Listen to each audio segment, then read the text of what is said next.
అదొక సాహసోపేతమైన క్రీడ. కొండలు, గుట్టలు, రాళ్ళు, రప్పలు మొత్తం బురదమయం. కానీ ఆ దారినే పులదారిగా భావించాడు మహబూబాద్ జిల్లా మరిపెడ మండలం చెందినటువంటి పురుషోత్తకు చెందినటువంటి నూకుల అభినవ్ రెడ్డి. తనకు చిన్ననాటి నుంచి డ్రైవింగ్ మీద మక్కువతో తను చేయాలి, ఏదో ఒక తపనతో చేయాలని పట్టుదల సాధించి మొత్తం రెయిన్ ఫారెస్ట్ ఛాలెంజ్ అనే ఒక ఈవెంట్ తీసుకుని దాన్ని ప్రపంచ స్థాయిలో మొత్తం రికార్డు సాధించాలని చెప్పేసి ఆయన తపన మొత్తం అమోఘం. తనకు సంబంధించినటువంటి ప్రతి సంవత్సరం కూడా గోవాలో జరిగేటటువంటి ఛాంపియన్షిప్లో తను పాల్గొంటూ తనదైన రికార్డు మొదలు సాధిస్తున్నాడు. ప్రస్తుతం మొత్తం మాట్లాడడానికి నూకుల అభినవ్ రెడ్డి గారు అన్నట్టు తెలుస్తాం. సార్ నమస్తే. అసలు ఏంటి అసలు ఈ రెయిన్ ఫారెస్ట్ ఛాలెంజ్ అసలు ఏంటి? అసలు రెయిన్ ఫారెస్ట్ ఛాలెంజ్ అనేది మలేషియాలో దీన్ని స్థాపించడం జరిగిందండి.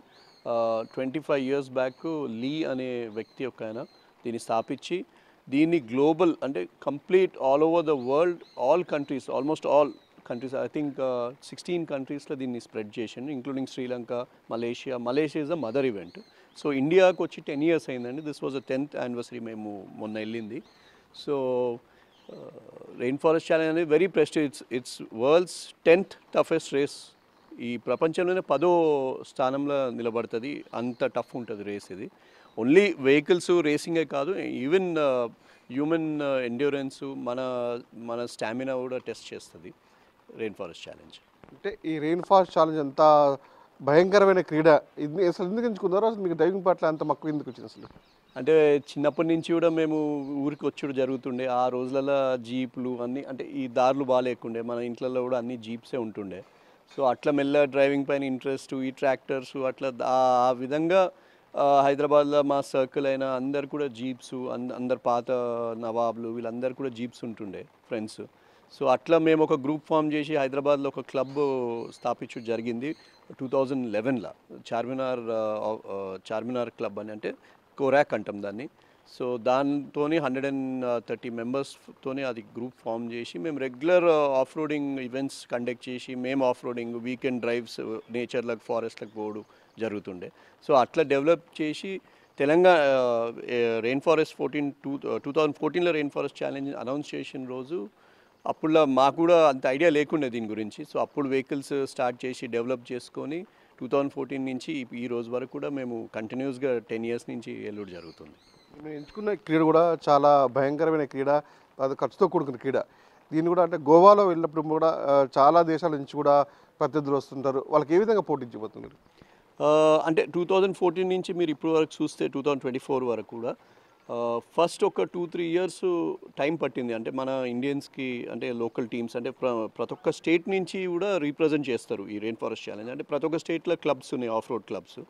సో ప్రతి ఒక్కరు ఫస్ట్ ఒక 3 years సఫర్ అయినాం. అంటే మనకు ఆ టెక్నాలజీ, ఆ స్కిల్ మనం కూడా డెవలప్ అయ్యే వరకు టైం పట్టింది. ఈరోజు చూస్తే ఆల్మోస్ట్ టాప్ 3 అంటే వరల్డ్ టాప్ 3లో కూడా మన ఇండియన్సే మలేషియా మదర్ ఈవెంట్లో గెలుచుడు జరుగుతుంది. సో వెహికల్స్ కూడా at par with other countries కూడా మేము డెవలప్ చేసుకున్నది జరిగింది. అంటే సొంత నాలెడ్జ్తోని అంటే మన కాడ ఉన్న రిసోర్సెస్తోనే వెహికల్స్ని టాప్ క్లాస్గా డిజైన్ చేసుకుంటూ జరుగుతుంది. తెలంగాణలో కూడా ఈ రెయిన్ ఫారెస్ట్ ఛాలెంజ్ కూడా మామూలుగా తక్కువ మెంబర్స్ ఉంటారు దీంట్లో. ముఖ్యంగా మీరు ఒకరున్నారు, అంటే మహబూబాద్ జిల్లా చెందిన వరకు ఏ విధంగా మీరు ఫీల్ అవుతున్నారు?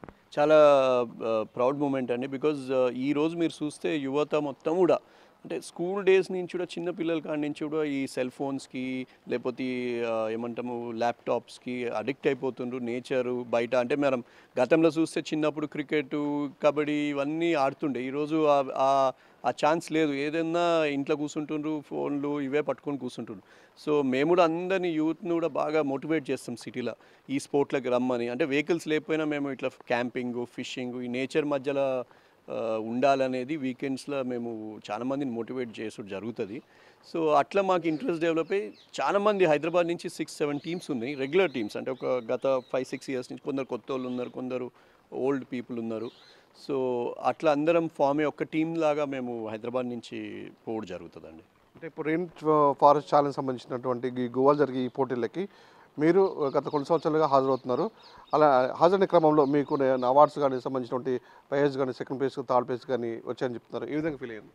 చాలా అంటే వెరీ టఫ్ అండి. బికాజ్ మీరు చూస్తే ఆల్ ఓవర్ ఇండియా నుంచి participants, not only India, Malaysia నుంచి కూడా టాప్ పార్టిసిపెంట్స్ వస్తారు. అంటే వరల్డ్ కప్ గెలిచిన డ్రైవర్స్ వస్తారు. సో చాలా టైట్ ఉంటుంది కాంపిటీషన్. అంటే మనం ఎవ్రీ మినిట్ అంటే మాకు మార్నింగ్ స్టార్ట్ అయితే ఈవినింగ్ వరకు కూడా టెన్స్డ్ మూమెంట్సే ఉంటాయి. అంటే ఎవ్రీ స్టేజ్ మేము కంప్లీట్ చేసేవారు, వెహికల్ డ్యామేజెస్ అయినా లేకపోతే ఇంజరీస్. సో ఇవన్నిటితోని మేము ఎదురుపడి మేము ఇవన్నీ పోటీలో గెలవాలంటే చాలా అంటే దానిపైన చాలా దృష్టి పెట్టి చేయాల్సి వస్తుంది. మనం గత ఒక నేను ఐ థింక్ 2016 నుంచి కూడా టాప్ 5లో నేను గెలుచుడు జరుగుతుంది. ఒకసారి థర్డ్ వచ్చిన, ఒకసారి సెకండ్ వచ్చిన, దెన్ కేటగిరీ వైజ్ కూడా గెలుచుకుంటూ వచ్చుడు జరుగుతుంది.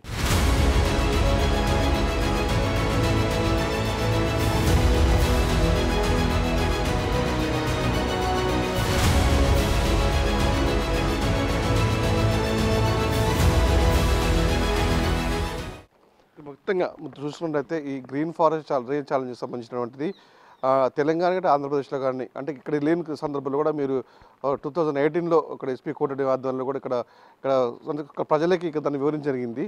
ఏ విధంగా చూసుకోవాలి, దాన్ని ఫీల్ అవుతుందండి? అంటే డెఫినెట్ అండి. అంటే మన ప్రాంతంలో ఈ స్పోర్ట్ గురించి అంటే చాలా మందికి ఐడియా ఉండదు.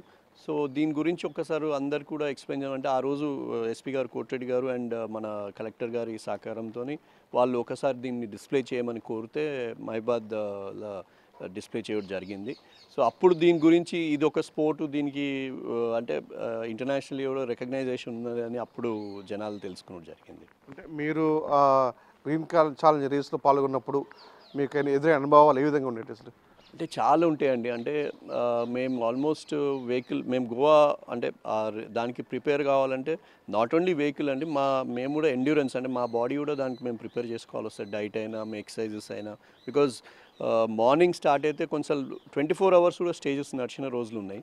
సో బాడీ కూడా తట్టుకోవాలి. అంటే రెయిన్ ఫారెస్ట్ అంటేనే 24 hours వర్షాలు పడుతూనే ఉంటాయి. సో ఈ స్నేక్స్ ఈ ఏమంటాం చిన్న చిన్న ఇన్సెక్ట్ బైట్స్ ఇవన్నీ అయితేనే ఉంటాయి, ఇంజరీస్ అని. సో దానివల్ల మేము ప్రిపేర్ అవుతాం. మా మెకానిక్స్ అయినా, మా టీమ్స్ అయినా, మా స్టాఫ్ మొత్తం అంటే ఒక్కరిద్దరు పోయేది కాదు, మొత్తం గ్రూప్ ఒక టీం లాగానే మేము వెళ్ళి దాన్ని సహకరించుకొని రావాలి. అంటే అందరం సహకరించుకుంటేనే ఇది కంప్లీట్ చేయవస్తుంది. నెక్స్ట్ రాబోయే సంబంధించిన ఈ ఛాలెంజ్కి మీరు ప్రిపేర్ అవుతున్నారు అంటే మీ అంబిషన్ ఏ విధంగా ఉంది? నా అంబిషన్ ఒక్కసారి ఫస్ట్ రావాలి, దెన్ తెలంగాణ నుంచి మలేషియాలో రిప్రజెంట్ చేయాలని నా కోరిక అండి. సో ఐ వుడ్ థ్యాంక్ మా టీం ఒకటి, అంటే మా హైదరాబాద్ టీం అయినా, మా ఫాదర్ అయినా, నా వైఫ్ అయినా, వీళ్ళందరి సపోర్ట్తోని నాకు చాలా ఈజీగా ఉంది. So definitely we are giving our best. So ఈసారి చాలా క్లోజ్ ఫైట్ ఇచ్చి లాస్ట్ దానిలో బ్యాడ్ లక్ నా కో డ్రైవర్ ఇంజరీ అయ్యి ఫింగర్ ఫ్రాక్చర్ అయ్యడం జరిగింది. దానివల్ల మేము ప్లేస్ కోల్పోయినాము. But next time all we'll definitely give our best again. యూత్కి ఇచ్చే ఒక స్ఫూర్తిదాయకంగా ఏం చెప్పబోతుంది యూత్కి? డెఫినెట్ అండి, యూత్ అనేది ఒక గోల్ ఎంచుకోవాలండి. ఈరోజు చూస్తే ఈ డ్రగ్స్, ఈ ఆల్కహాల్కి బానిసలు అయిపోయి అసలు లైఫ్ ఖరాబ్ చేసుకున్నట్టు జరుగుతుంది. ఈ సోషల్ మీడియా వల్ల ఈ ఇన్ఫ్లుయెన్సర్స్ అని పోయి సెల్ఫీస్ దిగి మీరు చూస్తే మొన్న రీసెంట్గా 2-3 గుట్టపై నుంచి పడిపోయి చనిపోవడం, ఇవన్నీ కొద్దిగా మనం రెస్పాన్సిబుల్గా ఉండి మనము ఒక దారి చూపించి ఇంకా మన ఫ్యామిలీ ఉన్నది అని కొద్దిగా ఏదైనా స్పోర్ట్ ఎంత డేంజరస్ స్పోర్ట్ అయినా కొద్దిగా రెస్పాన్సిబిలిటీతోని మనం జాగ్రత్త పడి తీసుకోవాలి. డెఫినెట్గా నేచర్లో ఇటువంటివి నేచర్ ఇవన్నీ లవ్ చేస్తూ జరిగితే మన ఎన్వైరన్మెంట్ కూడా బాగుంటుందండి. బికాజ్ ఇవాళ చూస్తే మీకు ఇంతకుముందు చెప్పినట్టు అందరూ కూడా ఎంతసేపు కంప్యూటర్స్ ఫోన్లకి అడిక్ట్ అయిపోతుండ్రు. సో ఇది ఒక గుడ్ వే టు ఇవన్నీ వదిలేసి నేచర్ని లవ్ చేసుడు, నేచర్కి దగ్గర ఉండు, ఇది చాలా బాగుంటుంది. ఉత్తరికైతే ఏదైనా సాధించాలనే తపన పట్టుదల ఉంటే సాధించలేదు ఏది అని చెప్పేసి కూడా చెప్పినంటే నూకల అభినవ్ రెడ్డి చెప్తున్నారు. అయితే తను చేసినటువంటి రెయిన్ ఫారెస్ట్ ఛాలెంజ్ సంబంధించినటువంటి కూడా అంటే ప్రపంచవ్యాప్తంగా ఒక మంచి పేరు తీసుకోవాలి, తెలంగాణలో ఒక మంచి పేరు తీసుకోవాలని చెప్పేసినాడు. రాబో రోజుల్లో కూడా అంటే యువతకు స్ఫూర్తిగా కూడా అన్నిటికి సంబంధించినటువంటి ఏది ఉందో యువత కష్టపడి సాధిస్తే ఏదో సాధించాలని చెప్పేసి అందరూ యువతకు స్ఫూర్తిదాయకం చెప్తున్నాడు మన యువనేత సంబంధించినటువంటి యువకుడు నూకల అభినవ్ రెడ్డి గారు. ఇది ఇక్కడ పరిస్థితి. వీరంతా మధు బిగ్ టీవీ మరిపడి నుంచి.